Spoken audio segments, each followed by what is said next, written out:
Hello,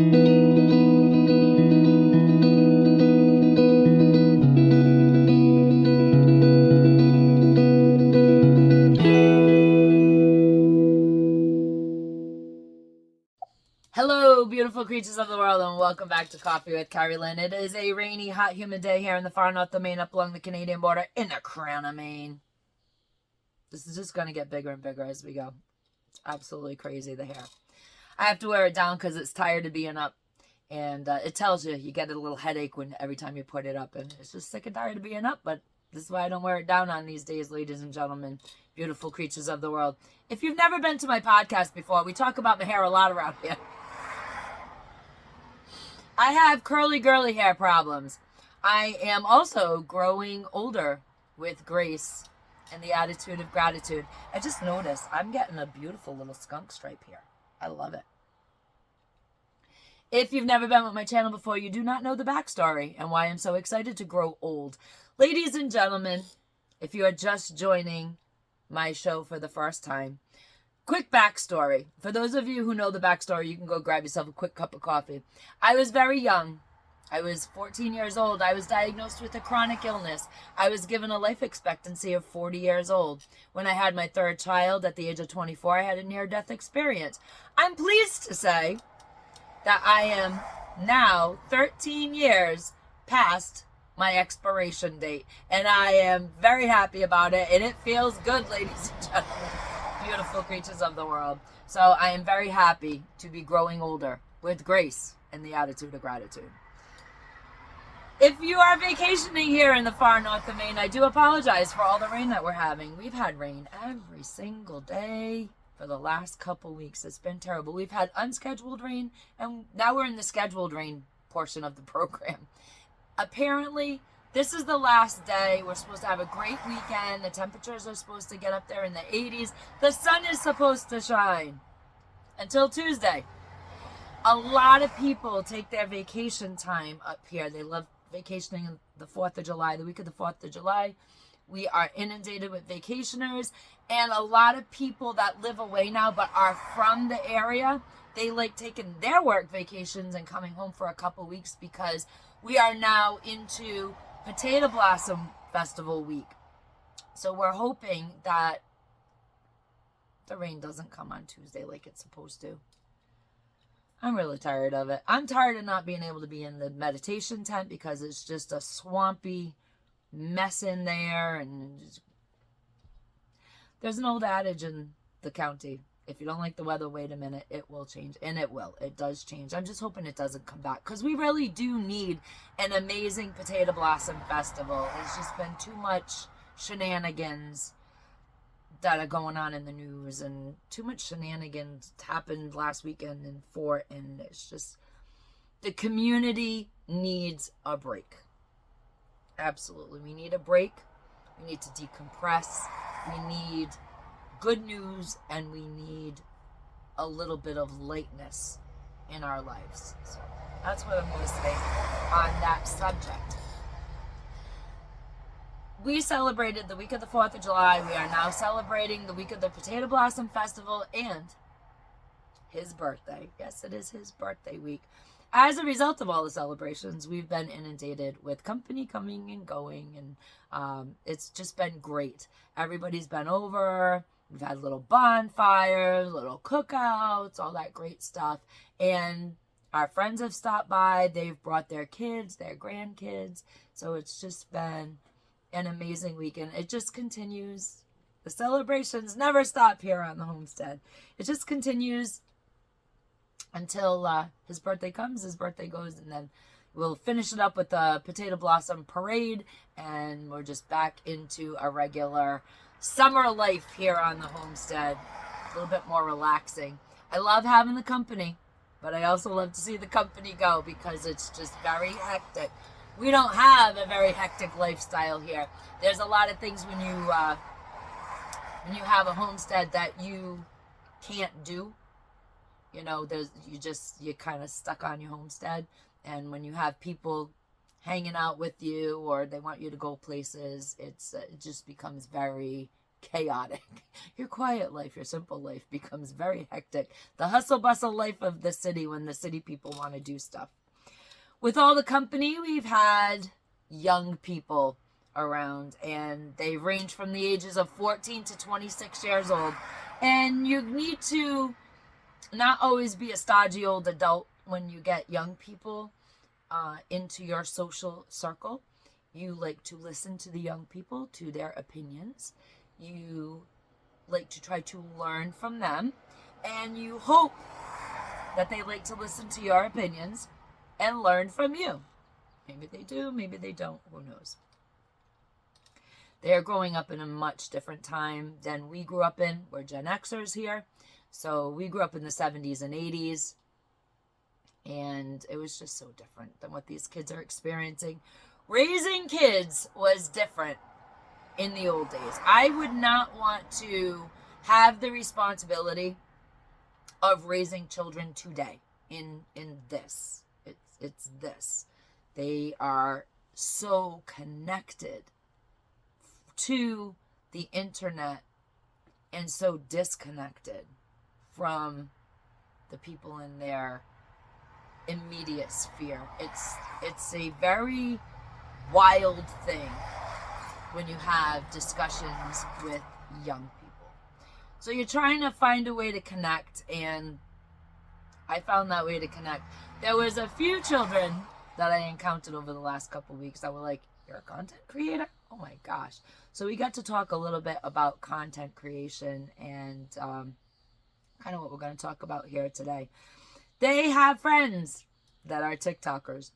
They also have friends that have tried to make YouTube channel, and it hasn't gone so well. And they're kind of, they want to do it, but they're not sure.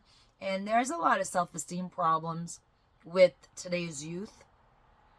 They're hyper conscious of everything from the way they look to the way they act to the way they speak.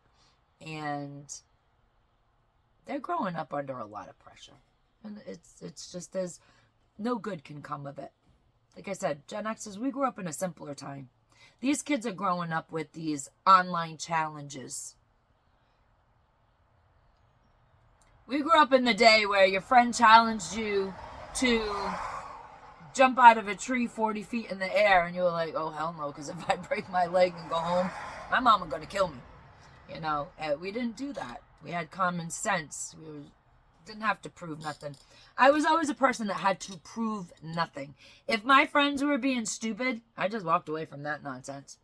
I wasn't going to get killed when I get home. I was more afraid of my mother than I was about being teased by my peers. Absolutely. Foolish people. We reminisce here on the homestead, and we grew up in a time where there's no proof of any stupidity. Nobody's got proof.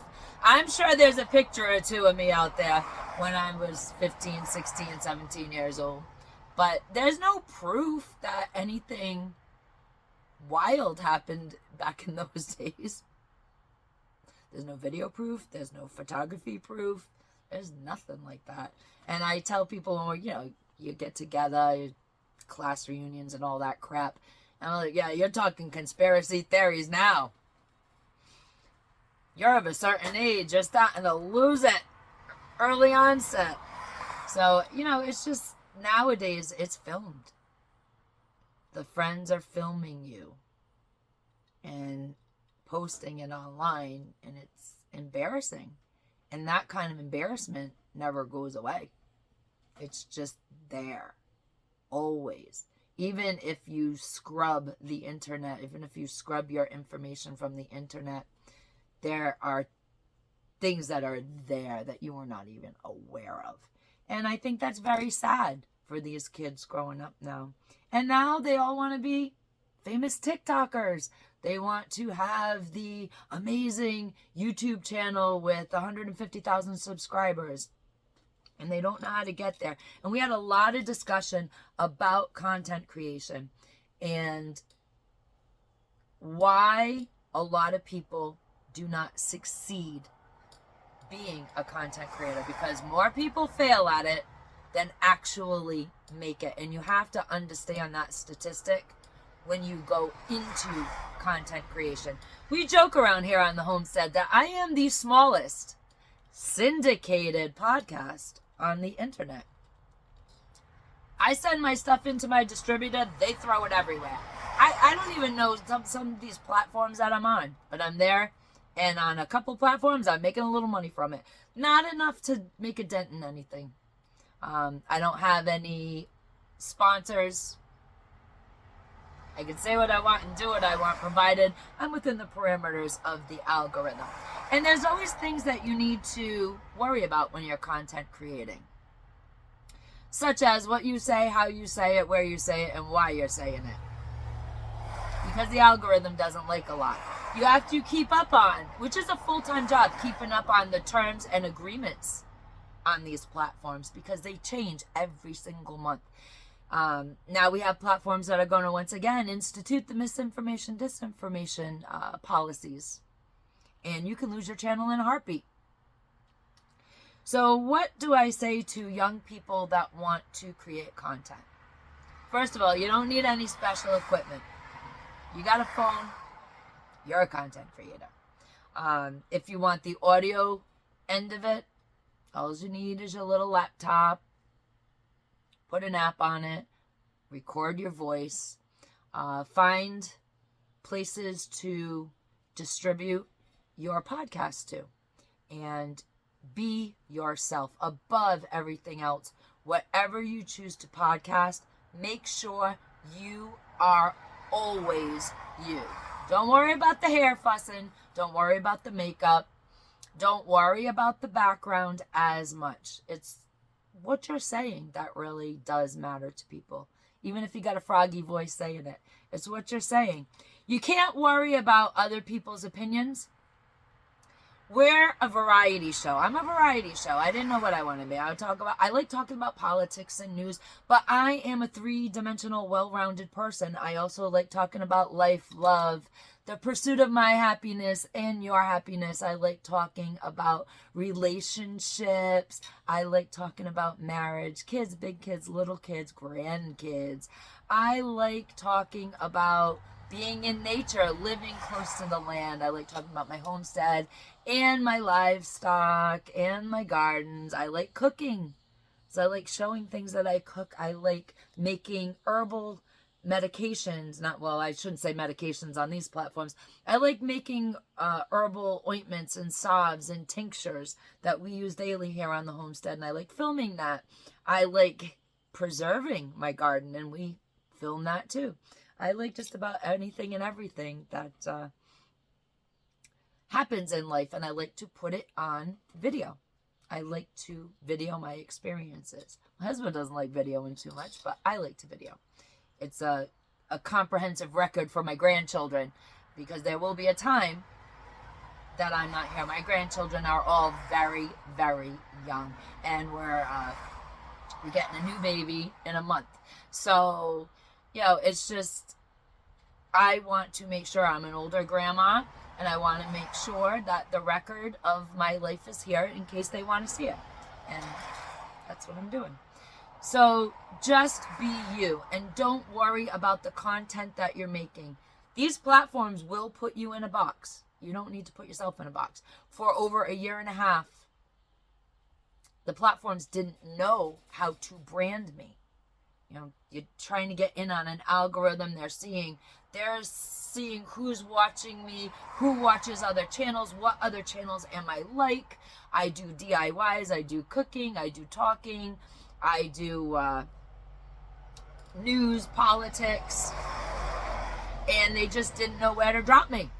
They absolutely didn't know where to drop the genre of my variety show, because there's no variety show genre. You're a podcast, you're a news and politics caster, you fit into a box with them, and you just gotta film and do what you like to do. I knit. We show knitting on here. Do all kinds of crazy things on here. We're building a podcast studio, so we're filming that. We like to travel, so we're filming that. So it's just, we're all over the map here.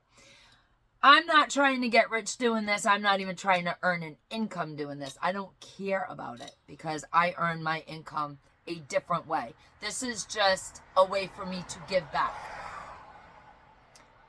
We try to stay solution-based here. So we have a homestead, we live off-grid, and we try to talk about it a lot. And maybe somebody has a question that they can't figure out their homestead and they're living off-grid and they can't figure out how to do a thing.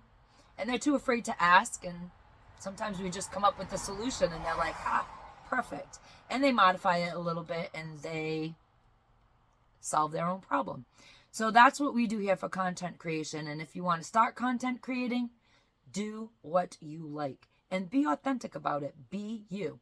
If you like something, I can guarantee you there are at least 1,000 other people that like that thing too.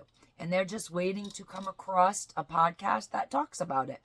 The other thing is have fun while you are making your podcast segments. It's part of the Be You thing. I have a lot of fun. I also have a very morbid sense of humor. I have a dry sense of humor. And sometimes people don't get that. And that's okay. That's okay if you don't get my sense of humor. I use humor to point out injustices in the world because it's just funnier and it's more accepted and you can get into people's minds that way. I want to rent free space in people's heads and I want to change people's minds or enlighten people on a subject. That's what I like to do. My humor is dry and it is morbid and it is my grandparents' fault. Blame everything on my grandparents. My grandparents on my father's side, my grandfather's parents came from Ireland and my grandmother's parents came from Poland. They were immigrants. They came through Ellis Island, yada, yada, the whole big story. My grandparents from Poland were escaping communism. So they brought a lot of quirks with them. My grandmother was born in 1914. She was the first generation born in the United States. When she grew up, her parents were from a communist country. And they brought a lot of the horrors and traumas with them that they never wanted to see here in this country because they were now in America. They were a free country. My great-grandfather did not want people speaking Polish in the home, so the family basically lost the language. It was not, you were American now. That was it. And he lived tried and true. He was an American. And he was a businessman. And he had his own business and he did very, very well for himself. And as a result, generations profited and were privileged, the generations to grow up. I am the third generation on that side of the family. And I heard a lot of horrendous stories about what communism and totalitarianism and authoritarianism and all the other damn isms, the Marxism, what it's like to experience that and what you don't want happening in the United States of America. And as a result, my grandmother had a very dry, very morbid sense of humor as she explained things in the world. And I was always trying to fit in a box. I always wanted to be Polish. So I'm Polish. My grandma said, no, you're not. And then I said, well, then I'm Irish because my grandfather was Irish American. And no, you're not. They didn't put the American after it. She was Polish, he was Irish. And my grandmother just looked at me and said, you are an American. That's it. So for the longest time, everybody's asking me my nationality. I'm a little kid and I'm going around going, I'm an American. Because that is what I came from. So I do have this morbid, dry, wry sense of humor that not everybody gets, but I get it. People that know me get it. And if you're content creating and you have a weird, wild sense of humor, it doesn't matter if the people in the phone get you. It's the people that are around you. If they get you, then you live in life. This is not the end-all, be-all, young people who are content creating. You are going to get people that subscribe to your channel. They're going to love you. And then you're going to say something that they're either not going to understand because you say it in satire, in sarcasm, and it can be the funniest thing. It could be just a facial expression, and you're going to lose that subscriber. Let them go. If you have people that you always need to explain yourself to, explain your content to, defend your content, let them go when they want to leave. It's the best thing that ever happened to you. Don't worry about who's subscribing and who's unsubscribing. Do not worry about how many subscribers you have. I am the smallest syndicated podcast on the internet, and I'm very proud of that. Don't compare yourself to anybody else's podcast and anybody else's rate of subscription. You can buy subscribers. Put the money out. Buy yourself 1,000 subscribers. Buy yourself 10,000 subscribers. Buy them. If you're really that interested in growing your channel like that. I like growing my channel organically. This is not the end all be all for me. This is not my day job. This is the thing that I just enjoy doing. I enjoy reaching out and helping people, communicating with people. That's it. I don't care about monetization. I don't care about subscribers. Monetization simply means that somebody's going to be over my head at some point telling me I absolutely can't say this, or they're going to pull my revenue and my own revenue.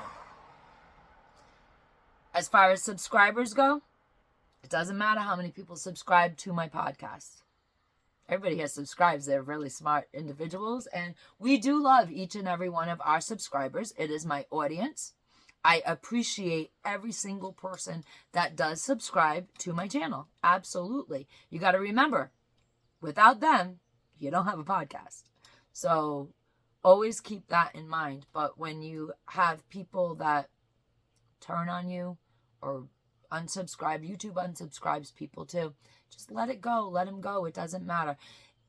One more thing. If you are getting nasty comments from people, you got to have a thick skin to do this, young people. Young men and women. You have to have a really thick skin. And I don't mean a skin where you don't give a damn about what people say about you, because you should always care about how you present yourself. I mean a thick skin where you can take one for the team, take it on the chin, and move on. You don't know them in real life. They don't know you in real life. People don't hear what you're saying a lot of times because they have a bias. And that's fine. The minute certain things pop up, especially if you want to do politics, if you mention Trump, you're going to have the Biden crowd screaming at you. And if you mention Biden, you're going to have the Trump crowd screaming at you. Can't get around it. Can't go under it. Just walk right through it. And don't worry about it. Because there's no big bearing on your life. Somebody says something to you, you just walk away. You don't have to fight and argue with people. You will get trolls. And I always tell people that podcast, the young people, if you're not stirring the pot and you're not getting trolls and people aren't being ridiculous in your comment section, then you just ain't doing it right. I like to try to at least peeve 2 people a day. That's my goal every day, because I know it's going to happen. Whatever you do in life, whether it is running for politics, running your own small business, or having your own podcast, as long as you are pleasing 51% of the people, you are succeeding. And when you look at subscriber numbers, and you look at subscriber numbers for other channels, understand that the people with hundreds of thousands of subscribers and millions of subscribers have been doing this very thing that you are starting out now for 15 years. Nobody has come from the background of anonymity and shot up overnight to an internet sensation. Nobody. They've all had either a job that was based in some type of legacy media and transferred it over to the internet, or they have had a break.